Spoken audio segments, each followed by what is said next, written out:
نعرف أصحاب شهادات لم يجدوا وظائف ولم يجدوا مرتبات، ونعرف من لا يقرأ ولا يكتب أنعم الله عليهم وصب عليهم من البركات. السر: وأمر أهلك بالصلاة واصطبر عليها لا نسألك رزقا نحن نرزقك. جاء أحدهم إلى أحد الصالحين يشتكي ارتفاع الأسعار والأثمان. قال الصالح: والله ما أبالي لو أن حبة الشعير بدينار، علي أن أعبده كما أمرني وعليه أن يرزقني كما وعدني. علي أن أعبده كما أمرني وعليه أن يرزقني كما وعدني. وما خلقت الجن والإنس إلا ليعبدون، ما أريد منهم من رزق وما أريد أن يطعمون. السر: وأمر أهلك بالصلاة واصطبر عليها لا نسألك رزقا نحن نرزقك والعاقبة للتقوى.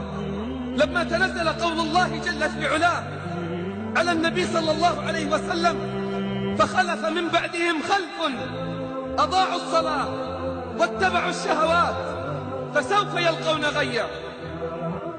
يقول النبي صلى الله عليه وسلم باكيا، يقول: يا جبريل تضيع أمتي الصلاة، يا جبريل تضيع أمتي الصلاة.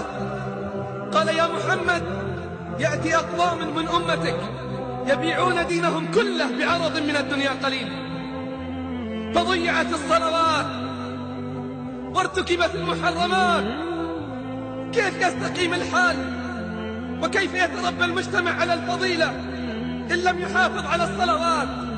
أليست الصلاة هي التي تنهانا عن الفواحش والمنكرات؟ أليست الصلاة هي التي تنهانا عن الفواحش والمنكرات؟ يكفينا أمرا ربانيا واحدا حتى نعلم عظم قدر الصلاة عند الله. أما يكفيك أن الله افترضها فوق السماوات؟ أما يكفيك أن تعلم من قدر الصلاة وعظم شأنها عند الله أنها فرضت فوق 7 سماوات وهو بالأفق الأعلى؟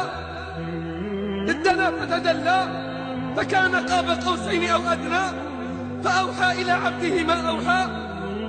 أمره ب50 صلاة فلا زال يخفف عنا حتى جعلت 5 صلوات بأجر 50، 5 صلوات بأجر 50.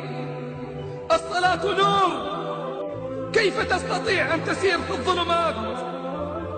كثير يتخبطون، كثير يشتكون من الهموم والغموم، علاجهم الانضمام إلى صفوف المصلين.